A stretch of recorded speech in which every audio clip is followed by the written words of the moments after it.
Нөлөөлөгч нь бэлэн байна. Аа за. Нөлөөлөгч нь бэлэн байна. Нөлөөлөх. За, юу түрүү та бүхэндээ шинэ оны мэндийг хүргэе.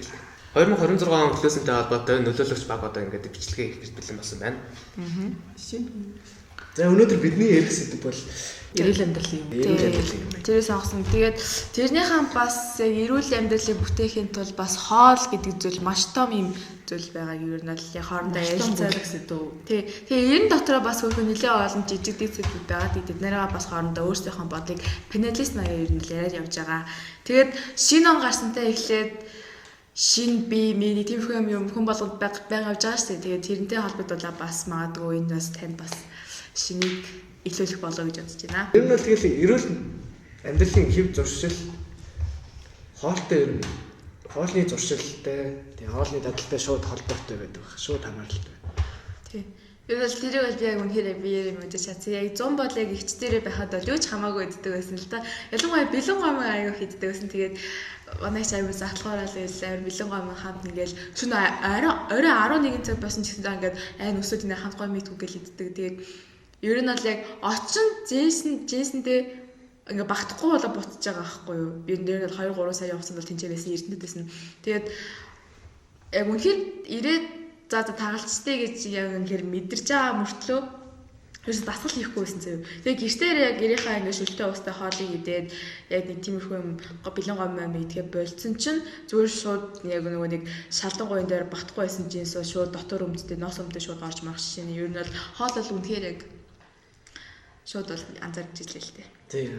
Одоо ер нь бол яг шинэ үеийнхэнд ярих юм бол яг энэ хооллолт нь айгүй тийм том ирээдүйд амар хурдан тийм өвчин тосох нь айгүй хурдан болгож одоо энэ хооллолтын зуршил нь одоо шарсан уурсан сахартай юм хийснээс болоод одоо ингэ бүгдээрээ одоо нэг 20 за 30 хүрэхгүй л нэг сахарын өвчтөй шинж тэмдэг илэрх юм эсвэл юмны ходоодны өвчнөй болох тиймэрхүү ер нь тийм л дээ. Одоо миний хувьд гэх юм бол би нөгөө архаг ангитай нөгөө хоолойн өвчнөөс болоод тэндээс болоо нөгөө ясмаа нүддэг болсон. Тэгээд багада имчилгээ хийлгээд дайггүй болсон байсан ч гэсэн нөгөө том болоод спорт орчилдог гэж байгаа тэрийгээ болсон чинь идэх маань ихсээд тэгээд тархлаад гисэн чинь миний өвддөг болсон байсан. Тэгээд дээрээс нь давхар ирүү гээд гоо санаас харагдах жишээ тий айгу муу нөлөө үзүүлээд тэгээд дасгал хөдөлгөөн хийгээд хоолтой эрсдэс өөрчилсөн ногоо идэвхэх үедээ сахараа ер нь л сарын хугацаанд бүр огт 20 үед сахар идэх ямар ч хүсэлгүй болоод тэгээд 68-аас 60 кг болтлоо турсан тохиолдол одоо байна. Юм бол бас сахар хорьсон байх. Би бол ингээ ер нь бол бодохдоо сахарыг яг таг хорьж чадахгүй. Гэхдээ ер нь бол багасгал баг. Ер нь угаасаа хүн чинь тэгэл сахар идээл юу аз жаргалтай болдсон шүү дээ. Тэгээд баатар чинь баг донтуулах маяг. Тийм донтуулах маяг. Одоо нөгөө допамин хүн аз жаргалтай зүйлтэй дуртай байдаг шиг тэндээ хөдөлгдөж тийм жоохон тийм л асуудал юм шиг санагдав. За, хоол гэдэг нь ерөнхийдөө ганц ингээд бидний монголчууд ихэнхдээ ийм яг өөртөө хийсэн яг ингээд уламжлалт хоолуудаа иддэг. Энэ ингээд бидний дундаж наслалтанд маш ихээр нөлөөдөг гэж хэлж байна. Одоо бид нэр хоол идэхээс өмнө тогтмол ногоог хэрэглэснээр ингээд хоолны шингэх үйл ажиллагаа, ходоодны үйл ажиллагааг ногоо маш ихээр дэмжиж өгдөг. Тийм болохоор дан ганц идэх хоол гэхээсээ илүү идэх арга нь хүний эрүүл мэндэд маш их тустай байдаг байна. Нааш зөвлөлтөө хоолоо яг яаж болгож идчихнээс бас яг юу тэр хоол зөв боловсрсон үгүй нь яг хүн шимдэж ил хэр орж ийн гэдэгс бас шалтгаална л та. Тийм. Ер нь бол болгох хугацаа айгүйг чухал гэсэн. Одоо шин тэжээлээ хазаж зөв болгох шин тэжээлийг алдуулахгүй болгож идэх гэдэг бол бас аюу зөвлөлтөө. Тийм ээ. Бас нэг хийх явсан юм чул хүмүүс ингээд маха хэрцэн дээр ингээд талан байгаа хичээдэг шүү дээ. Болсон бүтээгдэхүүн болоогүй бүтээгдэхүүнээр ингээд хамт ингээд одоо нэг юм дээр байлгах нь ингээд аюу хеликоптер юм үргэлжлүүлдэг. Тэр юм дээр усан мөрцөө. Тийм. Би ч одоо байгаад талхаас тийм. Тийм. Өглөөний цайны би болохоор би өглөөний цайгаа бүр тогтмол уудаг байхгүй юу? Туршил болсон. зөв. Тэг өглөөний цай уух юм сайн гэж хэлдэг юм л шүү дээ. Тэгээ ер нь бол яг үнэлдээ яг хоёулаа адилхан өглөө болгоё бүр юу ч хамаагүй идэл өглөө яа сургууль руу байдаг. Идэл гардаг. Тийм ээ. Яг 5 дугаар ангиас ахуулаад баг ээж өглөө болго ингээд овёс дэвтэйгээ тавьчихдаг. Тэгээл өглөө босоод ингээд юмаа идэл хэлчихлээ. Хаас өмнө л ингээд яг цагаан угаагаар л гэдэг. Одоо ч гэсэн тэгдэг байхгүй юу? хэн тийм. Найс ярьж зөвлөлт. Би бол ердөөсөө одоо хүртэл тэгдэг шүү дээ. Ердөөсөө өглөө нэг стакантай усуу болгоогоо л ярьж. Тэгээ угсаа тэр чинь яалч үү тэгээд яг нөлөөлөлтөө яг тийм хүн бодоод хичээл хийх гэж гисэн юм тийм нөлөөлөлтөө. Одоо бүтэн хоттой хүн яаж хичээл юм. Хоос одтой яаж хичээл юм өөрлөх. Тийм. Ер нь л өглөөний цай ууж байгаа. Тийм.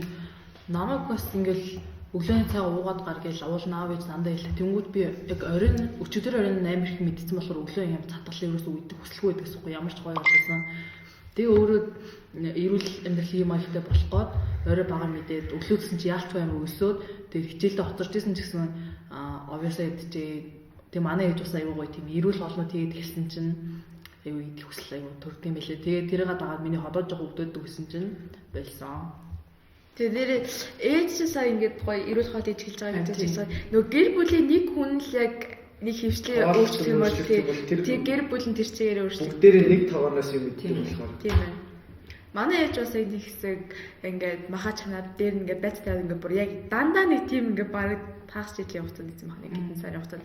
Тэгсэн чинь бол надад шууд ингээд шууд амар өөрчлөлт гараад ярьс гой төлөв бол амар шууд өөрчлөгдөг юм л. Нэрээ сахар манай өсвөр насны хувьд ингээд батга аюух юу ч асуудал штэ. Тэгээд би уул нь өөрөө нэх батгахгүй гэсэн нөгөө нэг юусаа тийм цэвэрхэн арьстай биш. Одоо манай өнөг мөнөг шиг байгаадсан. Тэгсэн чинь сахар болсон чинь надад ганц батга гараг байхгүй юу. Тэгэхээр энэ бол сахар батганд амар их нөлөөлдөг. Үлэн олоод би сахарыг татдаг. Тийм. Би зүйл сайхан ямар л яач. Ялч хориход аюу хэцүү юм шиг санагдаад байдаг юм. Аюу надад би л тэгээд тийм нэг хорчвол тэгээ цаашаа идэх хүсэл төрдөг юм л бол. Тэгтээ хориг цэцүүлдээ 3 хоног за яах вэ гэж байж байгаа л. ялч тийм нэг цаас гिजигдээд байдаг. Зай яваад дээ. За яг тэгээ яг ингээл тэгээ 20 байжсэн чинь сэтгэл санаа тогтворгүй болоод нэг аль ч амттай хүмүүсэд ирэх үед бол аюу алдагдсан л та. Тэгэхээр сэтгэл санаагаа бас 50 байлгаад энэ та нарын сэтгэл санаа тогтворгүй үед юу идэв вэ? Би бол хоол идэл хэдэн явах ч гэсэн ингээд цадцаж гисэн ингээд цаас ингээд идэх хүсэл төрөйдөг. Яг тийм зуршилтай бол бид нэр яг ингээд тэр зуршлаа өөрөөр ингээд орлуулж үзэх хэрэгтэй байхгүй юу? Одоо жишээ нь яг ингээд стресс гэрэл ингээд юм идэл амттай юм ингээд идэх хүсэл маш их төрөйдөг болол жишээ нь дасгал хөдөлгөөн.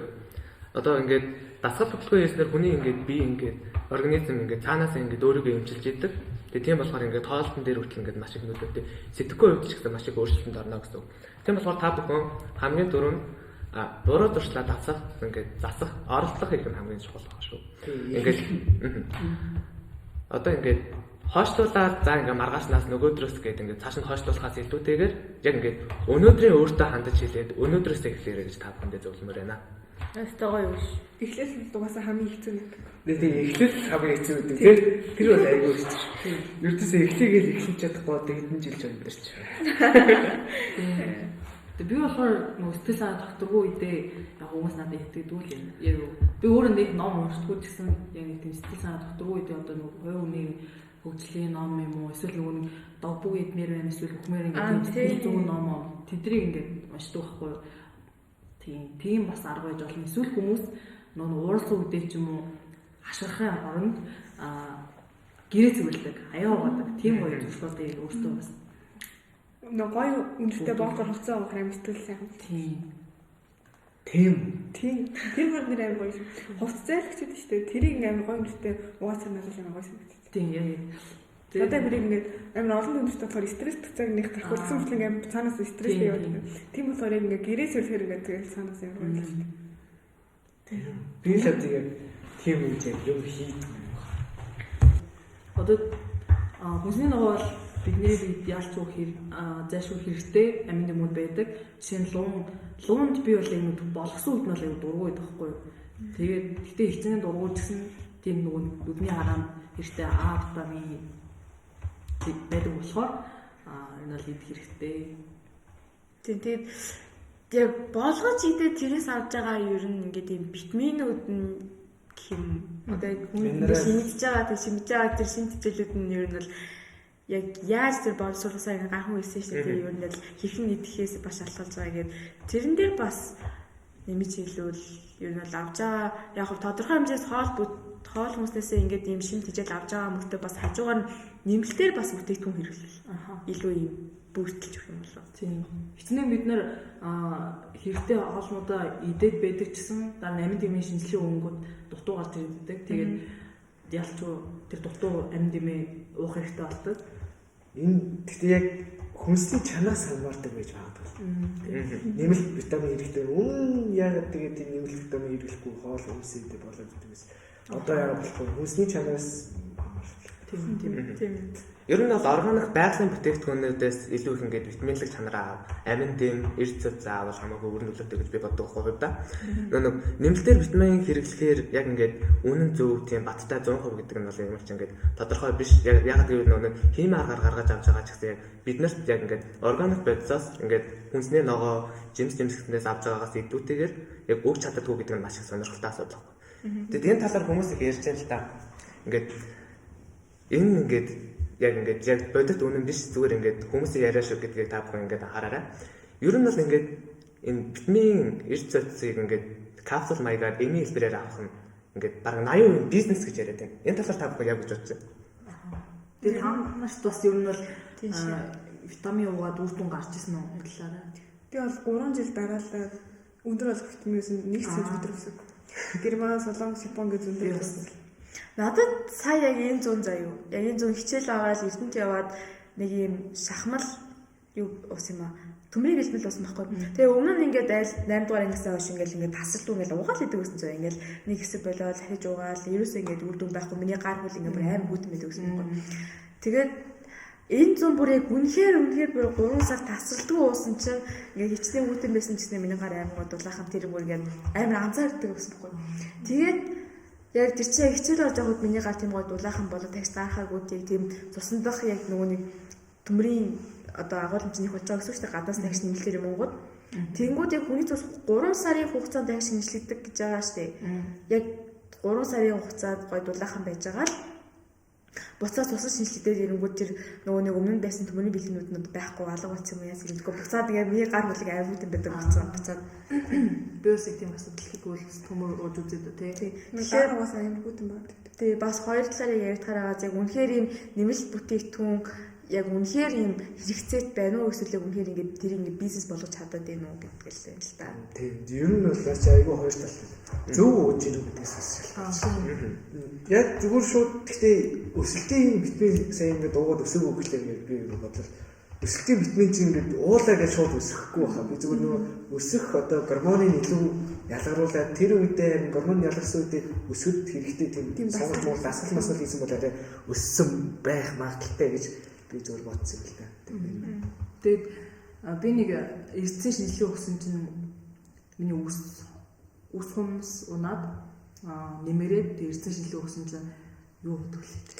Кальц оо гэдэг би ууж үзсэн. Тэгсэн чинь үнэхээр үр дүнтэй. Миний хунас одоо 1 мм-ээс ер нь бол илүү ургаад шууд ингээд ураад унаад дэгсэн байхгүй юу. Тэгээд тэр ууснаас хойш сантиметр бол ер нь ургадаг болсон.